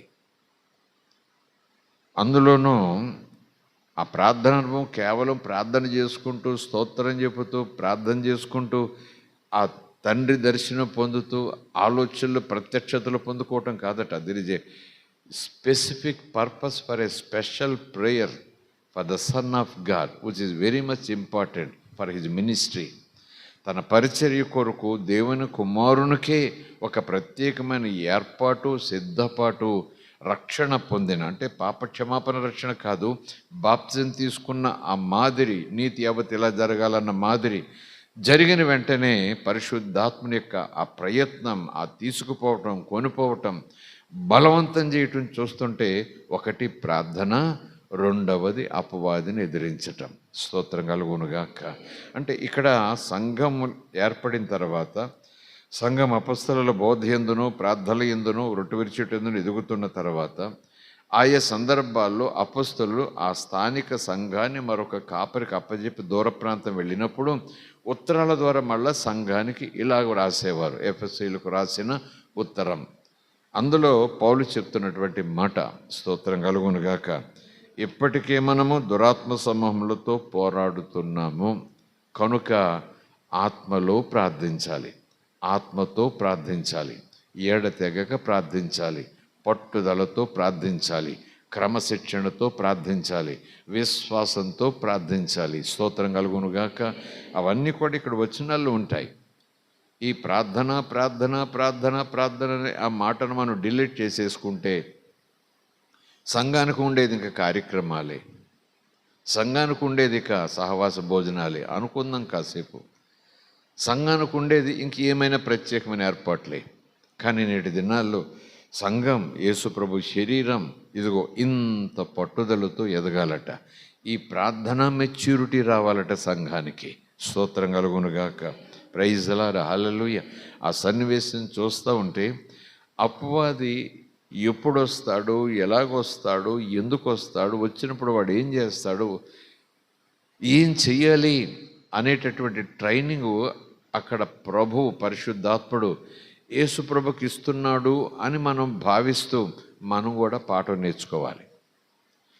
అపవాది బలహీనంగా ఉన్నప్పుడు వస్తాడు. ఆ సన్నివేశం చూస్తే యేసు ఆకలితో ఉండగా, చిన్న ఆకలి అయితే పెద్ద తట్టుకోలేని వాడేం కాదు కదండి, సహించుకోలేని వాడేం కాదు కదండి. ఒక్క పూట అన్నమా, 2 పూటల 40 రోజులు. చివరి రోజులకు వచ్చాడా, అవన్నీ పక్క పెట్టండి. He was exhausted, is looking for food అన్నట్టుగా చూసుకుంటే, లేదా ఆయన ఆకలి, తీవ్రమైన ఆకలి. బలము కలిగి ఉంటే ఆకలి ఇది కదండి, కానీ బలహీనుడై ఉండగా శారీరకంగా, స్తోత్రం కలుగునుగాక, ఆత్మలో బలంగా ఉన్నాడు, మానసికంగా బలంగా ఉన్నాడు, ఎందుకంటే పరిశుద్ధాత్మ స్వాధీనంలో ఉన్నాడు. కానీ శరీర రీతిగా అయినా చాలా వీక్గా ఉన్నాడు. ఆకలి కొని ఉండగా, చాలా ఆకలి కొని ఉండగా అపవాది వచ్చాడు. సో అందులో అపవాది ఎప్పుడు వస్తాడు, ఎలా ఉండగా వస్తాడు, ఏం చేస్తాడు, మనం ఏం చేయాలి అనేది ఆ సన్నివేశాన్ని బట్టి నేర్చుకోవచ్చు. స్తోత్రం కలుగునుగాక. Praise the lord, hallelujah. So మనము బలహీనులుగా ఉన్నప్పుడు వస్తాడు వాడికి సులువు, చాలా సులువు. బలంగా ఉన్నప్పుడు వాడు మన మధ్యకి రాలేడు, దూరంగా ఉంటాడు, శోధిస్తూ ఉంటాడు. కానీ ఎప్పుడైతే మనము ఆయా పరిస్థితులు, ఆయా రీతులుగా వీక్ అవుతామో, బలహీనంగా ఉంటామో, వెంటనే వాడు చోటు కొరకు ప్రయత్నం చేయటమే కాదు, సులువు అనుకుంటూ వచ్చేస్తాడు. When we are so weak in some areas. స్తోత్రం కలుగునుగాక. Praise the lord, hallelujah. దేవుని మనకి స్తోత్రం. రెండవది, అపవాది గుంపుగా ఉన్నప్పుడు రాలేడు అని నేను ఒక సత్యంగా చెప్పలేను, కానీ చెప్పకూడదు. కానీ నిజానికి 10 మంది మధ్య, 20 మంది మధ్య, వారు నా చుట్టూ ప్రజలు, వాళ్ళు నాకేం బంధువులు కాదు, నేను ప్రజల మధ్యన వెళుతుండగా, చాలా ఎక్కువ జనసమూహం మధ్యలో వెళుతుండగా ఏ వ్యక్తి నన్ను అటాక్ చేయడానికి ప్రయత్నం చేయడు, ఎందుకంటే పక్క వాళ్ళు ఉన్నారు. కానీ నేను ఎప్పుడు బజారు దాటేసి, ఈ వీధి దాటేసి, ఆ ఒంటరి మార్గంలో నేను ఇంటికి పోతుంటే నా వెనక ఎవరు లేరు, ముందెవరు లేరు, సాయంకాలం చీకటి, అప్పుడే అటాక్ చేస్తాడు ఎవడైనా. ఒంటరితనం, వెన్ వీఆర్ ఎలోన్, మానసికంగా అటాక్ అవుతుంది, ఆలోచనల మీద అటాక్ అవుతుంది, ఈవెన్ శారీరకంగా కూడా అటాక్ అవుతుంది. ఒంటరిగా ఉన్నప్పుడు, బలహీనంగా ఉన్నప్పుడు, మాట్లాడుకోవటానికి, చెప్పుకోవటానికి కూడా ఎవ్వరూ లేనప్పుడు అపవాది చాలా తీవ్రంగా దాడి చేయటానికి వస్తాడు. కాపాడేది, స్థిరముగా నిలబెట్టేది, ఎదిరించేది వాక్యంతో పాటు ప్రార్థన, వాక్యంతో పాటు ప్రార్థన, వాక్యంతో పాటు ప్రార్థన. వాక్యము, ప్రార్థన మనకు ఉండవలసినంత స్థాయిలో మనము కలిగి ఉండి ఆ స్థితిలో ప్రభుతో పాటు నడిస్తే అసలు పడిపోయే ప్రసక్తే లేదు. స్తోత్రం కలుగునుగాక. ఎక్కడో మనం అపవాదికి చోటు ఇచ్చాం, ఎక్కడో అపవాది మన బలహీనతలను హుక్ చేసి పట్టుకున్నాడు. మనం గుర్తెరిగి మెలకు వచ్చి అయ్యో అనేటప్పటికీ దాదాపు కాలం చివరికి వచ్చేసిన పరిస్థితి. అయినా దేవుడు కనికర సంపన్నుడు, చటాలను ప్రార్థించి పశ్చాత్తాపడగానే లేవనెత్తేస్తాడు ఆయన. స్తోత్రం కలుగునుగాక. సో ఈ రాత్రి మరొకసారి ప్రార్థన మీద ఆసక్తి ఇంకా పెంచుకుందాం బాబు. కొంచెం ప్రార్థన సరిపోతుంది అనుకోవద్దు, ఇంతకాలం ప్రార్థన చేసిన అంత బాగానే ఉంది కదని అనుకోవద్దు. ప్రార్థనలో ఎదుగుతూనే ఉండాలి. ఎందుకంటే ప్రభు చెప్పారు, మీరు శోధనలలో పడకుండా నిమిత్తము, ప్రవేశకుండా నిమిత్తము మెలకువగలిగి ప్రార్థన చేయాల్సిందే. స్తోత్రం కలుగునుగాక. దేవుని మనకి స్తోత్రం.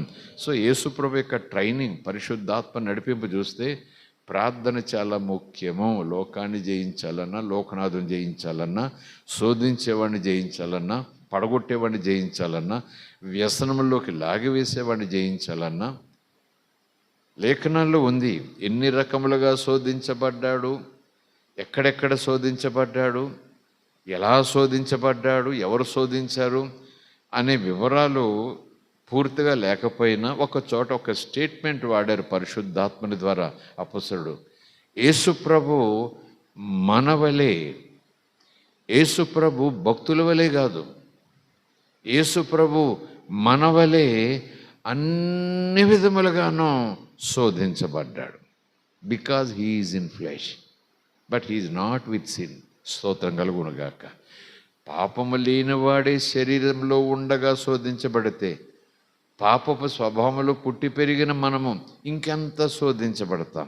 స్తోత్రం కలుగునుగాక. Praise the lord. హల్లెలూయా. ఆయన అన్ని రకములుగాను శ్రమపడ్డాడు, శోధించబడ్డాడు. He has been tempted by the enemy in all means. మనవలంటే నువ్వు అక్కడ ఉండొచ్చు, నీ బలహీనతలు ఏంటో, నీ టెంప్టేషన్స్ ఏంటో ఆ లిస్టులో పెట్టేసుకో. మనవలే శోధించబడ్డాడు.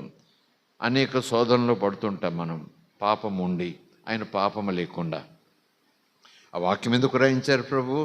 ఆయన శోధన అంటే ఏంటో ఆయనకు తెలుసు. ఆ శోధనలో మన పోరాటాలు ఎలాగుంటాయో ఆయనకు తెలుసు. ఆ శోధన సమయంలో మనం ఎలాగున సున్నితం అయిపోతామో ఆయనకు తెలుసు.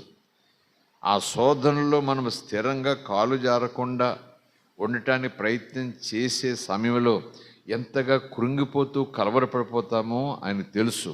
కనుకనే లేఖనులు ఆయన రాయిస్తున్నారు, శోధన తీవ్రత ఏంటో నాకు తెలుసు, ఆ శోధన పదునేంటో నాకు తెలుసు, ఆ శోధన వాడేంటో నాకు తెలుసు, ఆ శోధన ఉచ్చు ప్రమాదం ఏంటో నాకు బాగా తెలుసు. కనుక నీవు ఆ శోధనలో ఉంటే నీకు సహాయం చేయగలిగిన స్థితి నాకుంది. Praise the lord. Hallelujah. Because I have experienced same things. మనమంటే ఆలోచనలు తలంపులతో ఆగలేదు, క్రియల్లోకి పోయాం. ఆయన మాత్రం శోధించబడ్డాడు కానీ క్రియల్లోకి పోలేదు. కనుకనే ఆ శోధన పదును, తీవ్రత, గాయం, ఆ భయం, ఆ పిరికితనం అంతా ఆయన తెలుసు. కనుక మనకు సహాయం చేసే స్థితిలో ఉన్నాడు. స్తోత్రం కలుగునుగాక. అవన్నీ చూసుకుంటూ ఉంటే అపవాది చేత శోధించబడుటకు శోధకుడు వస్తాడు. వచ్చేలాగున ఆయన ఒంటరిగా పెట్టాలి. ఉపవాసం అంటే శక్తి పొందటానికే కావచ్చు, కానీ బలహీనమైన స్థితిలో అపవాది వస్తాడు. పరిశుద్ధాత్మకు తెలుసు. అపవాది వస్తాడు బలహీనమైన సమయంలో, ఒంటరిగా ఉన్న సమయంలో, పలకరించుకోవటానికి చెప్పుకోవటానికి ఎవరూ లేని సమయంలో వస్తాడు. వాడి టార్గెట్ అది. ఎందుకంటే ఇప్పుడే తండ్రి చెప్పారు కదా, ఈయన కుమారుడని. ఊరికనే కూర్చోడు అపవాది. సేవ ప్రారంభంలోనే పడగొట్టేస్తాడు, సేవ ప్రారంభంలోనే ఓడిపోలే చేస్తాడు. ఇదిగో భూమి, ఇదిగో ఆకాశము, ఇదిగో ఏదేం తోట, ఇదిగో భూమి అంతా కూడా మీరు ఏలుబడి చేయండి, నుంపేసేయండి, ఆస్వాదించబడండి, వర్ధిల్లండి అని చెప్పేసి తండ్రి అలా పక్కకి వెళ్ళాడు. వచ్చి కూర్చున్నాడు వెంటనే అపవాది అవ్వ ద్వారా, తర్వాత ఆదాము దగ్గరికి. అంటే ఆ నెక్స్ట్ స్టెప్ తీసుకునేలోగానే టార్గెట్ చేసేయాలి. ఆ పరిచర్లకు వెళ్లకుండానే, ఆ దేవుని ప్రణాళికలోకి వెళ్లకుండానే, అలాంటి ప్రభావంలోకి వెళ్లకుండానే ముందే మోకాళ్ళ దగ్గరే కాళ్ళు నరికినట్టుగా చేసేసేయాలి. అక్కడ అవశోధించబడింది, అయిపోయింది అంతే. ఒక వ్యక్తి యొక్క అవిధేయత వల్ల లోకంలోకి పాపము వచ్చేసింది. స్తోత్రం కలుగునుగాక. ఇక్కడ కూడా యేసుప్రభు అక్కడ ఏదైనా తోట ఎంత అందంగా ఉందో, ఎన్ని నదులు ఉన్నాయో, ఎంత సౌందర్యంగా ఉందో ఏమో తెలియదు, కానీ చాలా మంచిగా ఉందని వాక్యంలో ఉంది. చాలా మంచిగా ఉందని వాక్యంలో ఉంది. ఇక్కడ అరణ్యం, అడవి, ఒంటరి అడవి. స్తోత్రం కలుగునుగాక. అప్పుడు లోకంలో పాపం లేదు. ఏదైనా తోట. యేసుప్రభు అరణ్యంలోకి వెళ్ళేటప్పటికీ లోకనాథులు ఇంకో వీళ్ళందరూ ఉన్నారు. అలాంటి సిచ్యువేషన్లో యేసుప్రభు శారీరకంగా బలహీనంగా ఉన్నాడు, ఆకలి కొని ఉండగా అనుకుంటే, ఒంటరిగా ఉన్నాడు అనుకుంటే, స్తోత్రం కలుగునుగాక. Praise the lord. హల్లెలూయా. తన బలహీనత చూసి సహాయం చేసేవారు ఎవరూ లేని ఆ స్థితిలో ఉన్నప్పుడు యేసుప్రభు బలమంతా దేవుని మాట, యేసుప్రభు బలమంతా ప్రార్థన, యేసుప్రభు యొక్క ఆశ్చర్యకరమైన బలమంతా పరిశుద్ధాత్మని నడిపింపు. Praise the lord. హల్లెలూయా. దేవుని మనకి స్తోత్రం. కనుక ప్రభు ఈ రాత్రి మరలా మనలను హెచ్చరిస్తూ, మనకు ఒక చక్కటి సూచన చెబుతూ, వాక్యం విషయంలో, ప్రార్థన విషయంలో, అలాగే పరిశుద్ధాత్మను పొంది ఆ నడిపింపు విషయంలో మీరు చాలా మెలకు కలిగి ఉండాలి. స్తోత్రం కలుగునుగాక. దేవునామానికి స్తోత్రం. అసలు ప్రార్థన ఎలా నిర్లక్ష్యం చేయగలుగుతున్నారో విశ్వాసులు. ఇక్కడ అక్కడ మనమా మీరా వదిలేసేయండి అన్నమాట. నాలో నిర్లక్ష్య జీవితం ఉంటే నేను ఒళ్ళు దగ్గర పెట్టుకోవాలి. అసలు ప్రార్థన అంటే సంఘానికి ఏమంటుందంటే, భోంచేసేటప్పుడు నువ్వు ఇచ్చేవు తండ్రి థ్యాంక్ యూ, బయటకు వెళ్ళేటప్పుడు బయటకు వెళ్తున్న తండ్రి కాపాడు థ్యాంక్ యూ, వచ్చేసిన తండ్రి పడుకుంటున్నాను పీడకలు రాకుండా చేయ తండ్రి. అదే అనుకుంటున్నారు సంఘం, అదే ప్రార్థన అనుకుంటున్నారు. నో నో నో, అది ప్రార్థనలో ఒక భాగం, అది కూడా పెద్ద ప్రార్థన అని అనుకోకూడదు. ఎందుకంటే ఇక్కడ ఈ సన్నివేశాలు, ప్రభు యొక్క తర్ఫీదు, పాత నిబంధనలో ఉన్న ప్రార్థనా విధానాలు, స్త్రీలైతేనే పురుషులైతేనే పనివారైతేనే రాజుగారికి ద్రాక్షరసం అందించేవారైతేనే మహాభక్తులైతేనే ప్రవక్తలైతేనే న్యాయాధిపతులైతేనే రాజులైతేనే సైనికులైతేనే ప్రార్థనాపరుల జీవితాలు ఉన్నాయి పాత నిబంధనలో. నేను యాజకుడిని కాదు కదండి, నేను ప్రీస్టుని కాదు కదండి, నేను ప్రవక్తను కాదు కదండి, ఐఎమ్ అన్ ఆర్డినరీ మ్యాన్. మరి నెహెమ్యా గ్రంథం చూస్తే రాజుకు ద్రాక్షరసం అందించే పనివాడు ప్రక్కన ఉంటాడు, అదొకటే కేటగిరీ. ఆయనకి ద్రాక్షరసం అందించాలి, ఎవరో తయారు చేసి ఇస్తారేమో. ఎందుకంటే రాజు మామూలు ద్రాక్షరసాలు తాగడు, స్పెషల్ టేస్ట్ ఉండాలి, కాస్ట్లీ, చాలా జాగ్రత్తగా మిక్స్ చేయాలి ఆ ద్రాక్షరసాన్ని. అలాంటి పానదాయి కూడా కాదేమో, ఆయనకు అందించే పని. ఏంటి అలా ముఖం వికారంగా ఉంది, బాధగా ఉంది, బెంగగా ఉంది, రోజు ఉన్నట్టు నువ్వు లేవు అన్నాడట రాజు రాణి ఇద్దరు కూడా ముఖం చూసి. లేఖనం మొదటి అధ్యాయమే చెప్పేస్తుంది, గొల్లును ఉపవాసం ఉండి ప్రార్థన ప్రార్థన ప్రార్థన ప్రార్థన. స్తోత్రం కలుగునుగాక. ఎక్కడ యెరూషలేము పట్టణ ప్రాకారాలు కాలిపోబడ్డాయి, కూలగొట్టబడ్డాయి, అందం పోయింది, ఆ వైశాల్యం పోయింది, ఆ ఘనత పోయింది, ప్రజలందరూ కూడా చెరపట్టబడ్డారు, వాళ్ళ ఆస్తులన్నీ దోచుకోబడ్డారు. బతుకు జీవుడాని పారిపోయి నేను ఒక్కడే వచ్చానయ్యా అంటూ అక్కడ సమాచారం అందించగానే కడుపు తరుక్కుపోయింది. రాజుగారి దగ్గర నేనున్నాను, నెలకు నాకు ఎంత జీతం వస్తూ ఉంది, అక్కడ క్వార్టర్ కూడా రాజుగారు ఇచ్చారు, అందులో ఆయన పక్కన ఉంటాడు, ఏం అవసరం అయితే ఏరా బాబు ఏం కావాలి అంటే అయ్యేది కావాలంటే తీసుకో అనేంత దగ్గరగా రాజు దగ్గర ఉన్నాను. పోతే పోయిందిలే యెరూషలేం, పోతే పోయారులే మా వాళ్ళు, పోతే పోయారులే వాళ్ళ కర్మ, దేవుని చిత్తం, ఏం చేశారో, నేను మాత్రం బాగానే ఉన్నాను అనుకోలేదట. మై గాడ్, హల్లెలూయా. అలాంటి ప్రార్థనా స్థాయిలోకి మనం వచ్చేసేయాలి. నేను బాగుంటే చాలు, నా ఇంటి వారు బాగుంటే చాలు, నా పిల్లలు బాగుంటే చాలు, నా ఇల్లు వాకిలి బాగుంటే చాలు. ప్రార్థన అది కరెక్టే, కానీ అది చాలా పసిపిల్లల మనసు, నాది నాకు అనే మనసు. కానీ ప్రార్థన వీరులు, ప్రార్థన యోధులు, ప్రార్థనలో పరిపూర్ణత, ప్రార్థనలో పరిపక్వత, ప్రార్థనలో సంపూర్ణత అనేటప్పటికీ మన పరిధి వైశాల్యం దూరం వెళ్ళిపోవాలి. నేను కాదు నా వాళ్ళు, స్తోత్రం కలుగునుగాక. నేను బాగుంటాం కాదు, నా వాళ్ళు బాగుండాలి, స్తోత్రం కలుగునుగాక. ప్రైజ్ ది లార్డ్, హల్లెలూయా. కనుక ప్రార్థన చేయకపోయినా పర్వాలేదు అని నోటుతో అనరు, కానీ చాలామంది విశ్వాసులు ఉండే ఆ ప్రార్థన అంటే ఒక చులకన కూడా కాదు, అంతే అనుకుంటున్నారు వాళ్ళు. ప్రార్థన అంటే భోజనం మీద కూర్చొని ప్రార్థన చేసుకోవటం, థ్యాంక్స్ చెప్పటం, పడుకునేటప్పుడు కాస్త థ్యాంక్స్ చెప్పటం, బస్సు ఎక్కేటప్పుడు కాస్త థ్యాంక్స్ చెప్పటం, పని ప్రారంభించేటప్పుడు యేసు ప్రభు పని ప్రారంభిస్తున్నా చూసుకో, ఇది అనుకుంటున్నారు. ప్రభు అంటారు, నా లేఖన దగ్గరికి రారు, నా ఆత్మ సన్నిధిలోకి రారు, నా నడిపింపులోకి రారు, నాతో సహవాసం చేయరు, నేను చెప్పిన మాట వినరు. వాళ్ళు ఏం చేస్తే అదే ప్రార్థన అని నేను అనుకోవాలి, వాళ్ళు ఏం చెప్తే అదే ప్రార్థన నేను అనుకోవాలి, నేను చెప్పిన మాట వారు వినరట అనే స్థాయిలో యేసు ప్రభు ఉంటాడు. స్తోత్రం కలుగునుగాక. Praise the lord, hallelujah. దేవుని మనకి స్తోత్రం. మనము ప్రార్థనలో బలవంతులమైతే తప్ప మనం దేవుని కొరకు ఏమీ చేయలేం.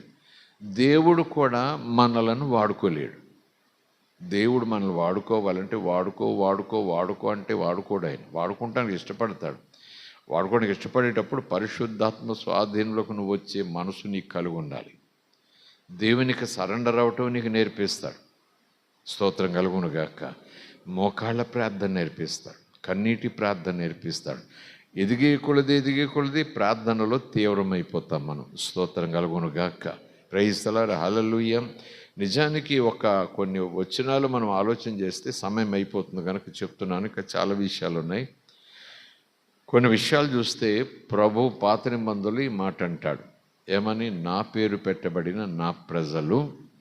అంటే ప్రార్థనను ఊరికే చాక్లెట్ల చప్పలించేసి ఈ సంగమా ఆ సంగమా వాళ్ళ వీళ్ళవన్నీ పక్క పెట్టండి. ప్రార్థన అంటే ఏముందిలే ఇందులో, నేను చేసుకుంటున్నాను కదా, కాదు.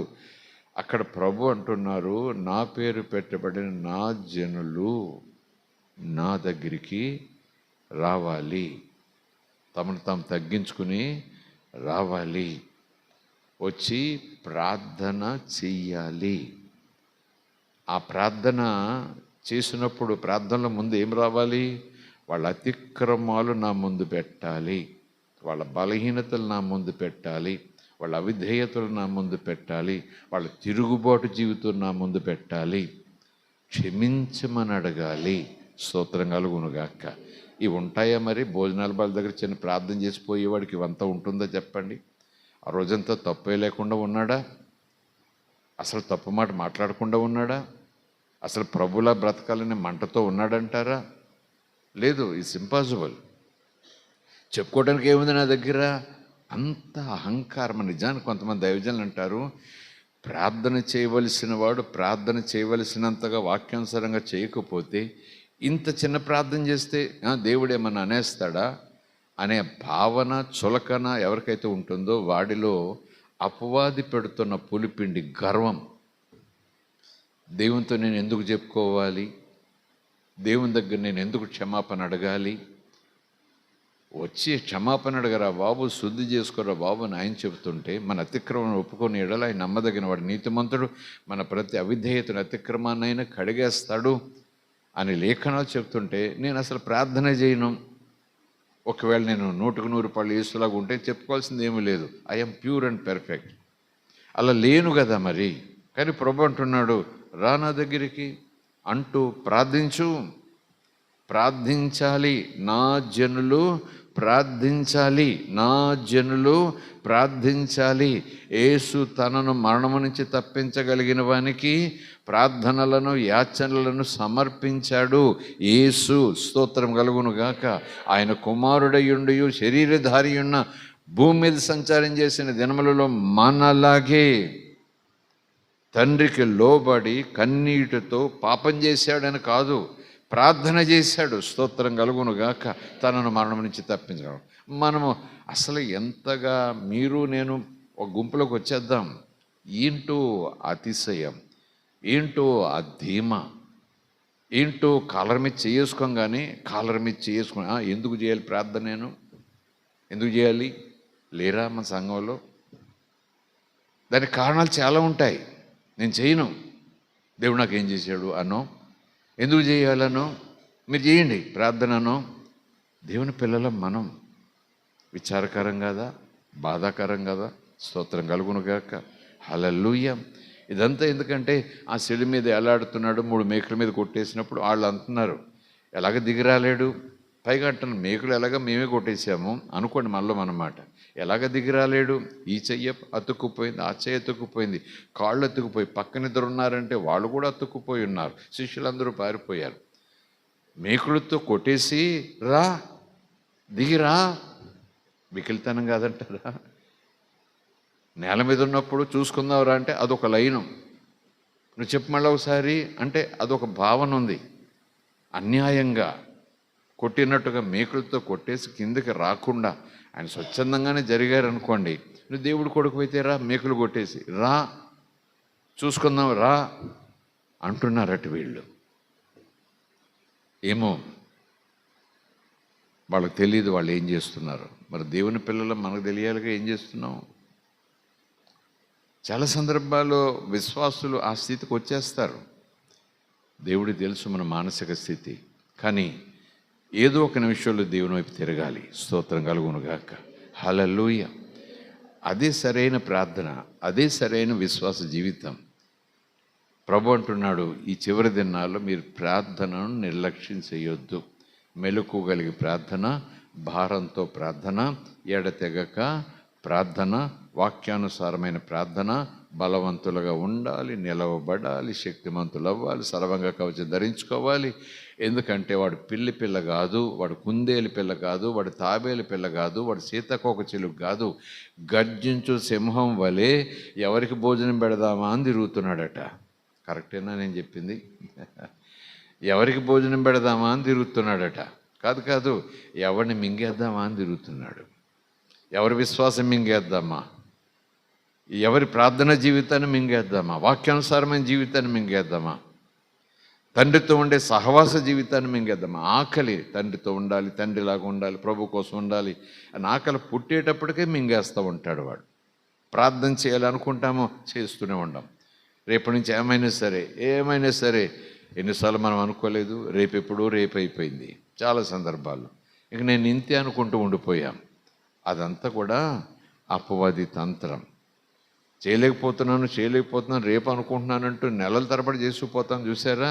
నువ్వు కాదు, నువ్వు వాడి ప్రభావంలోకి వచ్చేసావు కనుక ప్రార్థనను హద్దు దాటి నిర్లక్ష్యం చేసేస్తున్నావు. ఎందుకంటే అది నువ్వే అయి ఉంటే తప్పక దేవుని స్వరాన్ని లోబడి ఏదో ఒక సమయంలో వెనక్కి తిరుగుతావు, ప్రార్థన ప్రారంభించేస్తావు. నేను చేయలేను, నాకు చేత కాదు, చాలాసార్లు అనుకున్నాను, కానీ ఇంతే నేను అనుకుంటూ నెలలు సంవత్సరాలు గడిచిపోతే చూసారా? నువ్వు కాదు, నువ్వు వాడి తంత్రంలో ఇరుక్కున్నావు. ఆత్మ అయితే క్షేమం ఉందా కానీ ఆధ్యాత్మిక జీవితం మాత్రం ఇరుకుల్లో పడింది. ఆత్మీయ జీవితం మాత్రం ఇరుకుల్లో పడింది. విశ్వాస జీవితం మాత్రం ఇరుకుల్లో పడింది. సాక్షి జీవితం మాత్రం ఇరుకులలో పడింది. స్తోత్రం కలుగునుగాక. Praise the lord. హల్లెలూయా. ముగిస్తూనే నీ మాట చెప్తున్నాను. ఆయన ఎప్పుడు కూడా పిలుస్తారండి. నా ప్రజలు నా దగ్గరికి రావాలి, ఒప్పుకోవాలి, నేను క్షమిస్తాను, స్వస్థపరుస్తా, నేను క్షమిస్తాను, స్వస్థపరుస్తా. వాళ్ళ దేశం అంటే మట్టి కాదు, మనుషులు. వాళ్ళను క్షమిస్తా, వాళ్ళని స్వస్థపరుస్తా, వాళ్ళ పాడి పంటలను స్వస్థపరుస్తా, వాళ్ళ సంపాదనను స్వస్థపరుస్తా, వాళ్ళ ఆదాయాలు స్వస్థపరుస్తా. అంటే కరువు కాటకాలు లేకుండా చేస్తా అన్నటువంటి రీతిలో. స్తోత్రం కలుగునుగాక. మరొక చోట ఉంది, ఇంకా చాలా వచనాలు ఉన్నాయి. మరొక చోట ఇర్మియా గ్రంథంలో అనుకుంటాను కదా, మీరు నాకు మొరపెట్టండి. ఇర్మియాతో అంటే లేదా ఇజ్రాయేలు అంటే నీవు నాకు మొరపెట్టుము, నేను నీకు. మొరంటే ప్రార్థనే కదా, సంభాషణే కదా. God is asking his people to talk to him. మొరపెట్టు, ప్రార్థించు, ఏం చేస్తాను? నీకు సమాధానం ఇస్తాను. తర్వాత ఏం చెప్తాడు?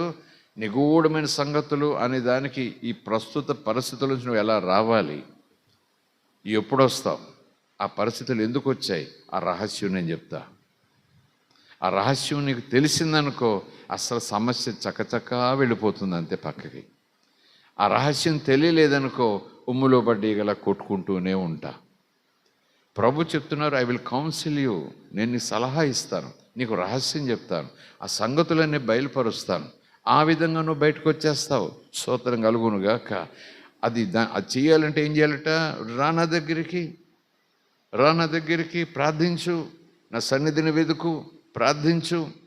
భోజనం దగ్గర 2 ముద్దలు నోట్లో పెట్టుకునేటప్పుడు అది ప్రార్థన అనుకుంటే సంగమా కాదు.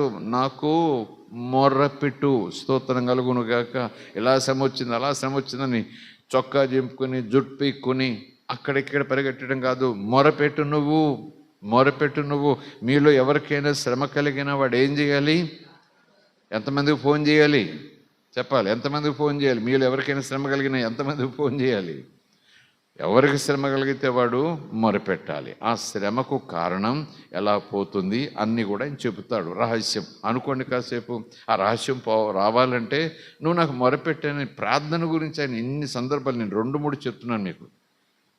God is coming and his people to come unto him, to seek his presence, to seek his wisdom and knowledge, to seek his glory. తన మహిమను చూడమని, తన వెలుగును చూడమని, తన సన్నిధికి రమ్మని, తన జ్ఞానం కావాలని కోరుకోమని, తన యొక్క సంగతులు తెలుసుకునేలాగా తెలివి కావాలని కోరుకోమని ప్రార్థించు రా అంటా ఉంటే అమ్మో ఎంత నిర్లక్ష్యమో. నేను అనుకుంటాను వాళ్ళు అపవాది చేతుల్లో ఉన్నారు, వాళ్ళ ఆత్మీయ జీవితం ఆత్మదేవుని చేతుల్లో ఉన్నారు. తప్పు చెప్పాను నేను. ఆత్మ యేసు చేతుల్లో ఉన్నారు. ఎందుకంటే యేసుప్రభు చెప్పారు, మీ ఆత్మ నా చేతుల్లో ఉంది, తండ్రి మిమ్మల్ని నాకు అప్పచెప్పారు. కానీ శరీరం ఇంకా పోరాటంతో ఉంది, నేత్రాశ, శరీరాశ, జీవడంబం, ఈ లోకనాథులు, దురాత్మ సమూహములు, వ్యసనాలు, తొందరలో. కనుక అపవాది స్వాధీనంలోకి వాళ్ళు వెళ్ళిపోయి ఉండొచ్చు. రాబో దినాలు ఏమైనా జరగవచ్చు. ఆత్మకేం కాదు, కానీ వాళ్ళ ఆధ్యాత్మిక జీవితం ఏమైనా కావచ్చు. స్తోత్రం కలుగును గాక. ప్రైజ్ ది లార్డ్, హల్లెలూయా. ప్రభు చెప్పిన మాట కాదంటూ, నా ఇష్టం నాదే అంటూ, ఏదైతే ప్రభువుకి గుండెకాయో, ఏదైతే ప్రభువుకి ఆక్సిజన్నో, ఏదైతే ప్రభువుకి ఊపిరో, ఏదైతే ప్రభువుకి విశ్వాసం వెన్నెముకో, ఏదైతే ప్రభు పదే పదే చెబుతూ తన జీవితంలోనే ఒక మాదిరి చూపించాడో, తనను మరణము నుంచి రక్షించగలిగిన శక్తి, సామర్థ్యము, బలము కలిగిన వానికి లోబడాలని ఆయన ప్రార్థనలను, యాచనలను కన్నీటితో సమర్పించాడు. ప్రార్థన ఆయనకే ప్రార్థనదైంది. మరి ఇంకెంత ప్రార్థన చేయాలి? స్తోత్రం కలుగునుగాక. ఒకవేళ యేసుప్రభు మీరేం ప్రార్థన చేసిన పని లేదు, మీకోసం నేను ప్రార్థన చేసేసాను, మొత్తం కోట ప్రార్థన చేసేసాను, పడుకుండా మా సంఘం అని ఎక్కడే యేసుప్రభు చెప్పలా. అపొస్తలులు చూసినా, ఈవెన్ చివరికి ప్రకటన గ్రంథం చూసినా ఆ ప్రార్థన మీదే బాగా ప్రోత్సాహం చెప్తుంటారు. నీవు నన్ను ప్రేమించటం లేదు, తొలి ప్రేమ అనేటప్పటికీ ప్రార్థన అనే అంశం తీసుకొచ్చామనుకోండి, అంతే, నిజమే ప్రభువు చెప్పింది. ప్రేమ అంటే అక్షరాలు LOVE కాదు, ఐ లవ్ యూ జీసస్ అనే కేకలు కాదు, వాయిద్యాలు అసలే కాదు, డీజే సౌండ్లు అసలే కాదు. ప్రేమ అంటేనే నథింగ్ బట్ ఫెలోషిప్. ప్రేమ అంటే నథింగ్ బట్ స్నేహం, ఫ్రెండ్షిప్. నువ్వు నేను మనము ఒక చోట ఇప్పుడు ఇలా, అది ప్రేమ. స్తోత్రం కలుగునుగాక. ఆ పిదప నువ్వు చెప్పినట్టు నేను చెప్పినట్టు నువ్వు నేను, మన ఇద్దరిది ఒకే మనసు, ఒకే ఇష్టం, అది ప్రేమ. నీలో తొలి ప్రేమ లేదు, తగ్గిందని నేను ఒక తప్పుని మీద పోపాలంటే ఏదో ఆత్మీయంగా చెప్పుకుపోతుంటాము, వింటూ పోతుంటారు, పాయింట్లు రాసేసుకుంటారు, ఎంత బాగా చెప్పారు అనుకుంటారు. ఈయన ఇలా చెప్పారు, ఈయన 10 రిఫరెన్స్లు చెప్పారు, ఆయన 20 రిఫరెన్స్లు చెప్పారు, ఎవరు చెప్పని మర్మాలు ఈయన చెప్పారు అనుకుంటాం. కానీ ఈ ప్రార్థనా జీవితం అటకెక్కిపోయిందనే సంగతి వాళ్ళకి తెలియదు. ప్రార్థన అనే విషయంలో ప్రేమ అంటేనే సంభాషణ ఆయనతో.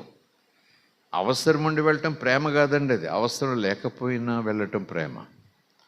ఆపదలో ఉన్నా సరే పరిగెత్తుకుని వెళ్ళటం ప్రేమ. స్తోత్రం కలుగునుగాక. అన్ని సమయములలోనూ, అన్ని కాలములలోనూ, అన్ని పరిస్థితులను నీ దేవుడైన యెహోవాను ప్రేమించాలి, కృతజ్ఞతతో స్తుతులు చెల్లించాలి. అదే ప్రేమ. స్తోత్రం కలుగునుగాక. అదే ప్రేమ. దేవుడు చేస్తే ప్రేమ, పాటలు పాడేస్తాం. దేవుడు చేయకపోతే ఇంత స్వార్థపూరితమైనటువంటి విశ్వాస జీవితం జీవిస్తే ఏమనుకోవాలి మనం? కనుక ఇలాంటి రాత్రి ప్రార్థనల్లో ఇలాగ దేవుడు కొన్ని మాటలు మనం ముందు పెట్టి సవాలు చేస్తాడు. ఇదేనా నీ జీవితం? ఇదేనా నీ ప్రార్థన? ఇదేనా నా విశ్వాసము? ఏం చెప్తున్నాను? మీరేం చేస్తున్నారు? రాబో దినాలు భయంకరంగా ఉంటాయి. ఎందుకంటే ప్రభు శిష్యులు చెప్పేశారు అప్పుడే, నేను మరలా వస్తాను, వచ్చేటప్పుడే లోకం ఇలా ఉంటుంది. ఇంట్లో పరిస్థితులు ఎలాగుంటాయి, కుటుంబాల పరిస్థితులు ఎలాగుంటాయి, తల్లులు ఎలాగుంటారు, తండ్రులు ఎలాగుంటారు, నాయకులు ఎలాగుంటారు, ప్రభుత్వాలు ఎలాగుంటాయి, రాజ్యాలు ఎలాగుంటాయి. అవన్నీ మీరు చూసినప్పుడు నా రాకడ సమీపంగా ఉందని మీరు తెలుసుకోండి. జాగ్రత్త. ప్రార్థన. స్తోత్రం కలుగునుగాక. ఆ మనుష్య కుమారుని ఎదురుగా మీరు నిలబడుటకు శక్తిమంతులగునట్లు మెలకువ కలిగి ప్రార్థన. స్తోత్రం కలుగునుగాక. Praise the lord, hallelujah.